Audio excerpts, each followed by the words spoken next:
Hey folks, this is Riker with a gaming news wrap-up video where we discuss the happenings of the week.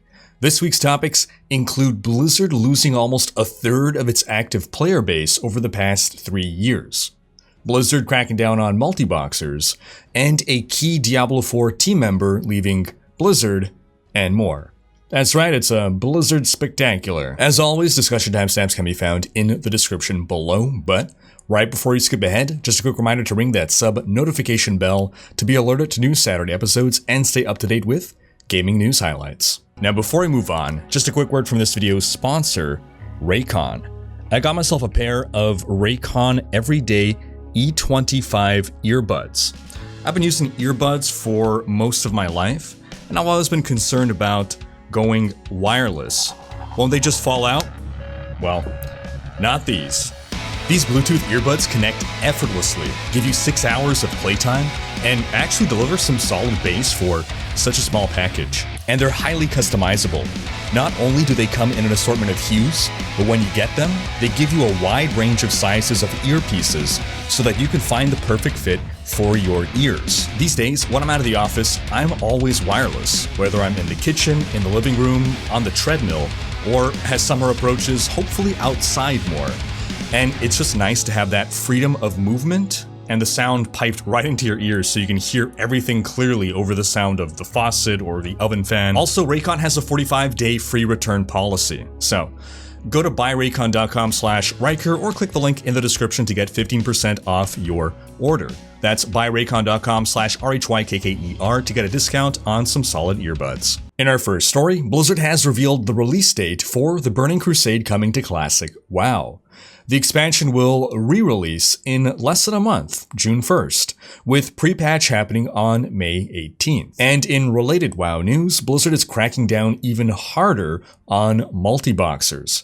After some initial efforts that took place in November 2020, which cracked down on multiboxing software, now Blizzard is also forbidding hardware that enables multiboxing. Community manager Kvax posted, quote, "On November 3rd, 2020, we posted an update to our policy for input broadcasting software, and soon thereafter, we began taking action against accounts found to be using third-party software to automatically mirror keystrokes to multiple game clients. We find that, like full automation of play, multiple account mirroring disturbs the gameplay experience for the vast majority of players who control a single account at a time. We will now additionally prohibit the use of all software and hardware mechanisms to mirror commands to multiple World of Warcraft accounts at the same time, or to automate or streamline multiboxing in any way. Players found to be in violation of this policy are subject to account actions. These actions can include warnings, account suspensions, and, if necessary, permanent closure of the player's World of Warcraft account or accounts, as activities which effectively replicate automated gameplay are contrary to the terms and conditions of the Blizzard End User License Agreement. We urge all players to cease using any means of mirroring gameplay across multiple WoW accounts immediately in order to maintain uninterrupted access to World of Warcraft." Well, you know, it only took 17 years, but Blizzard finally decided that multiboxing hurts the active player base more than it helps their wallets. On to some Wolcen news. The developers are getting into a rhythm of giving monthly updates, and the May update promises more content, major and minor, coming to the game. Quote, "Recent improvements in our studio's workflow and structure allow us to both work on short-term content and improvements, as well as bigger long-term updates. We are thus currently working on a major update that will bring game-changing features to the game, and for which we have very strong ambitions. With that in mind, we do plan on taking the time needed to fully develop this major update, and we will tell you more about it as the development progresses. In the meantime, our goal is to have content patches be released regularly that will add new environments, monsters, skills, and skill variations, as well as new items, endgame activities, and other core features improvements. And to ensure that we can have every new feature thoroughly tested before releasing them, they will be split and added throughout several content patches. Bloodstorm Part 2 will bring new environments, new monsters, the loot filter improvements, animation improvements, and bug fixing. While we worked on these features, we also decided to add some additional quality of life improvements based on your feedback, which required a small enough development time for us to add to our next update, on top of the other additions and improvements that it will bring to the game. The content patches that will be released after Bloodstorm Part 2 are, of course, already being worked on, and while we already announced that they will bring the crafting UI and summons improvements, they will also each come with more new content and improvements. While we work on these, we will monitor your suggestions and, when possible, add them on top of the already planned content if the development time required is small enough, or have them queued for a release on a future content patch if it isn't. Finally, working on new content does not mean we do not work on bug fixing. We will keep on releasing bug fix patches, both resolving existing issues that still need to be addressed or potential new issues that might appear with new content being released. We will keep on improving the game, and we will always do so with your feedback and suggestions in mind, while keeping you all updated on our progress and plans in these monthly development updates. It's great to see that the devs are not abandoning Wolcen. It's incredibly difficult for a game to recover from a bad launch, but it's happened before, and everything the devs outlined in this post is what they should be doing to improve the game. I would just really harp on the importance of QA and ensuring bug-free and polished content launches. It is so important right now that when people come back to the game, they're not coming back to a buggy game. On to some last Epoch news. The devs shared a new minion summoning skill for the Primalist, Summon Stormcrow. The default behavior of this skill is to summon multiple crows, each of which cast lightning damage dealing spells from a distance. The specialization tree for Summon Stormcrow has a wide variety of options for improving the effectiveness of your crows, as well as allowing you to change their role on the battlefield. For example, you can take Good Berries, which makes the crows heal your other pets, and I like the little Dungeons & Dragons nod with the name. Or Murder of Crows, which makes it such that the more crows you have, the more damage each crow will deal. Last Epoch is an ARPG I'm looking forward to, and I'm hoping, fingers crossed, for a 2021 release. On to some Activision Blizzard news.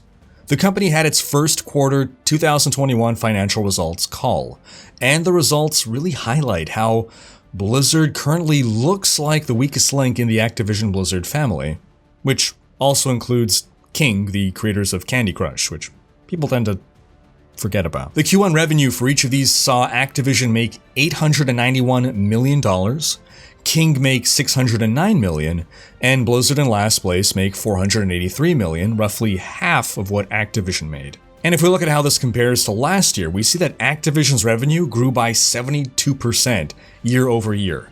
King's revenue grew by 22%, and Blizzard's grew by only 7%. If we look at monthly active users, that's where King is king with 258 million monthly active users, followed by Activision with 150 million monthly active users, and Blizzard in last place with its games giving a combined 27 million. So over the past 2 years, Call of Duty has more than tripled its number of monthly active users, whereas Blizzard has lost almost 29% of its monthly active users over the past 3 years, with a 16% drop from 2019 to 2020. Basically, whatever metric you look at least from a pure numbers standpoint, Blizzard is currently the underperformer. You see, for the longest time, Blizzard would tend to generate more revenue than Activision on a quarterly basis. But there would be one quarter of the year in which Activision would greatly surpass Blizzard's revenue, which would be when they would have their annual big game release. But in 2020, Activision beat Blizzard every single quarter, often crushing Blizzard's numbers.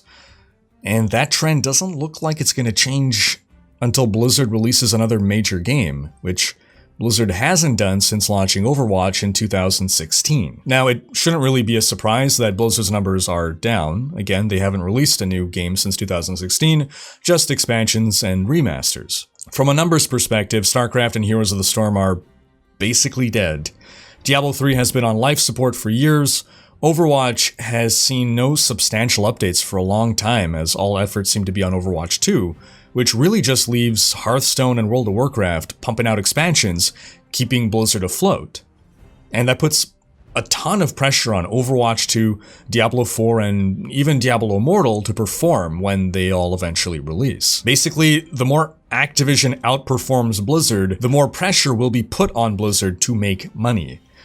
And now that Activision has found tremendous financial success with Call of Duty Warzone, that is, they discovered how much money you can make with microtransactions, it's been revealed that every Activision studio has now been set to work on the Call of Duty franchise. This is according to journalist Andy Robinson of Video Game Chronicle. And this leads us into our Diablo news.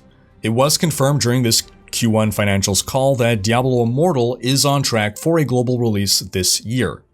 And Diablo 2 Resurrected is confirmed for a release in the second half of this year. Now, it should be noted that technically July 1st is in the second half of the year, but it does mean that we definitely won't get a 20th anniversary Lord of Destruction launch on June 27th.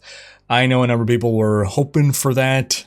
Not gonna happen. So I would imagine a late summer or early fall release for Diablo 2 Resurrected, followed by a November or December release for Immortal. As for Diablo 4, Blizzard said during the investor meeting, quote, "And then with Diablo 4, that's going to be our next mainline title that we feel is going to advance the art of the action RPG genre." That's a pretty bold claim to make. And while it can just be fluff talk to keep investors happy, it could also speak to expectations being placed upon the game within Blizzard. Now, Blizzard also said, quote, "Diablo 4 development is progressing very well, with a significant expanded team focused on not only launching an epic new experience, but also following this up with robust in-game content to sustain community." Now, this sounds to me like more than just the kind of ongoing support that Diablo 3 has been getting. And it also sounds like something more frequent than an expansion every 2 years. Robust in-game content to sustain community is exactly what a modern ARPG needs to survive, and I certainly hope to see Diablo 4 deliver in that regard. If everything is on schedule, we can expect the next D4 quarterly update by the end of June, since BlizzConline was our Q1 update. Now, there is some bad news. Amidst the people who have been leaving Blizzard recently, we have Jason Hughes, who was the lead game producer on Diablo 4 until January 2021, when he joined the Hearthstone team for a brief stint before leaving Blizzard altogether now. Hughes had first joined Blizzard in 2015, working as a game producer on Diablo 3, then as a senior game producer on Diablo 4 beginning in 2017, before becoming D4's lead game producer in 2020. He spent 6 years on the Diablo team, and it's sad to see him go. But in his tweet, he hints that he already has something lined up that he will make public soon. And that's going to wrap up this week's video. But do be sure to have checked out last week's video, in which we discussed the most bizarre interaction I've ever seen between a AAA game developer and a modder. Thanks for watching. Special thanks to my Twitch, Patreon, and YouTube supporters for making these videos possible. If you like what you see on this channel and want to support the creation of more content, you can consider pledging on YouTube or Patreon and unlocking behind-the-scenes content, monthly virtual hangouts, and more. If you enjoyed this video, please share it. Check out these other videos, and subscribe to join Rikers Raiders for more gaming content.